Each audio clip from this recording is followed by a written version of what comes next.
Terima kasih pemirsa, Anda kembali bersama dengan kami di Resep Ilahi dan kita masih berbincang, berdiskusi bersama bagaimana kemudian kita melaksanakan ibadah puasa di saat sakit. Harus diingat, kenali diri kita dengan berkonsultasi kepada ahlinya. Jangan sampai kemudian kita hanya merasa lemah sedikit, kita merasa agak sakit sedikit saja, kemudian kita memutuskan untuk tidak melaksanakan ibadah puasa. Meskipun ada keringanan di sana, tapi yang sebaik-baiknya kamu adalah yang melaksanakan ibadah puasa, kan begitu ya? Apalagi itu adalah bulan penuh ampunan, bulan yang dimana aktivitas kebaikan itu dilipat gandakan pahalanya ya dokter ya. Oke, dokter, ini bicara lagi tadi tentang penyakit, artinya ini adalah satu hal yang saya bilang kita bersama ya, setuju, ada ritme khusus, ada perlakuan khusus yang kemudian harus kita terapkan pada tubuh yang sakit.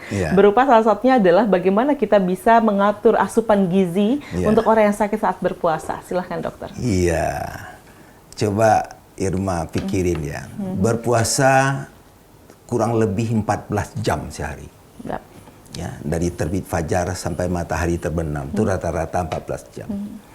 14 jam tidak ada asupan makanan dan tidak ada asupan minuman. Betul. Nah, ini kalau dipikir secara fisiologis, yang asupan selama itu pasti ada namanya nanti terjadi kekurangan gizi, kekurangan cairan.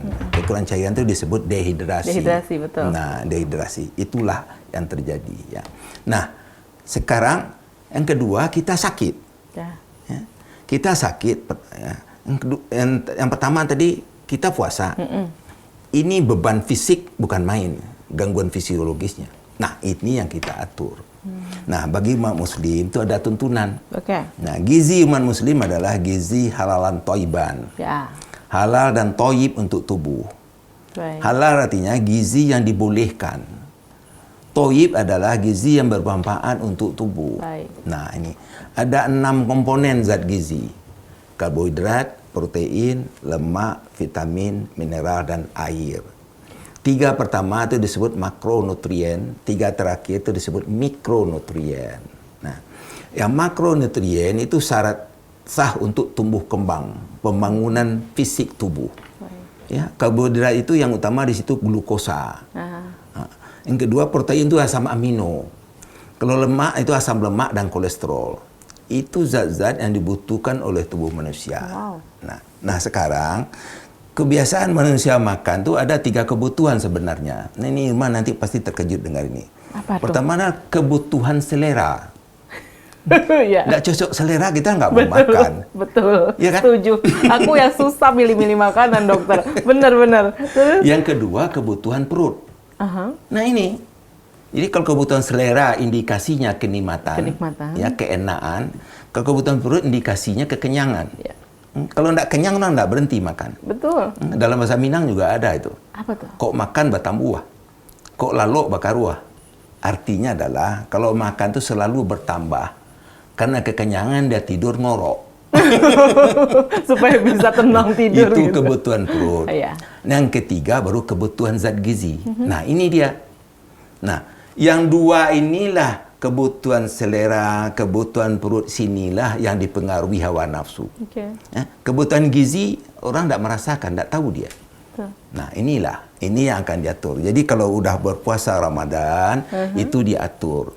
Jadi 14 jam hari siang tidak makan, malam baru makan. Nah itu ada 3 waktu yang penting untuk ngisi perut. Berbuka, usai tarawih witir, dan sahur. Ini jangan sampai lewat nih ya 3 waktu ini. Ada orang yang di tengah ini diabaikan, sebenarnya tidak boleh. Ya soalnya kalau orang tuh tidak puasa, jadwal makannya bisa 5. Sarapan pagi itu habis subuh, makan siang habis zuhur, makan malam habis sholat maghrib. Nah, habis sholat asar dan isya makanan tambahan 5. Kalau anak sedang bertumbuh tambah 1 lagi habis sholat duha makanan tambahan. Jadi 3 gede, 3 kecil. Nah kalau Ramadan tinggal 3 tok. Habis berbuka, habis witir, sahur.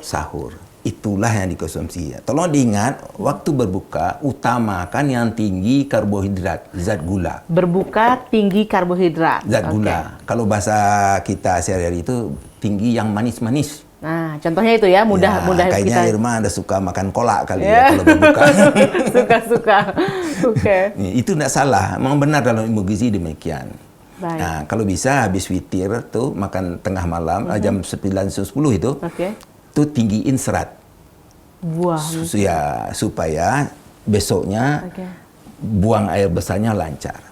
Serat. Nah, sahur itu harus tinggi protein. Oke. Nah, karena itu untuk contohnya apa dokter? Protein. Nah, sedikit-sedikit ya. Kalau karbohidrat disebut itu yang berasal dari padi-padian dan umbi-umbian. Jadi kalau karbohidrat itu adalah beras, mie, gandum, sagu, roti-roti, itu karbohidrat. Saat berbuka puasa itu baik untuk dikonsumsi ya? Yang manis, yang udah gula. Baik. Nah, protein itu sumber makanannya adalah daging, ikan, telur, burung atau ayam, tahu, tempe, protein. Lemak sama dengan tadi, dengan protein. Jadi lemak itu yang tinggi daging. Nah, daging paling tinggi ke lemak. Itu telur, kuning telurnya. Nah, jangan lupa susu. Nah, jadi sumber karbohidrat, sumber protein dan lemak pada bahan makanan itu sama antara tadi. Kalau vitamin mineral itu buah-buahan dan sayur-sayuran.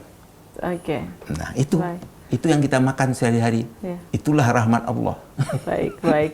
Jadi harus diingat-ingat ya. Kita atur, beberapa jangan sampai lupa nanti ya. Mungkin bisa menyiapkan untuk keluarga Anda di saat sedikit berbuka puasa. Ya, nanti ketakutannya kita waktunya kepepet. Siap. Nah, itu ada mengatur konsumsi obat-obat. Nah, yang perlu diingat adalah minum obat tetap malam.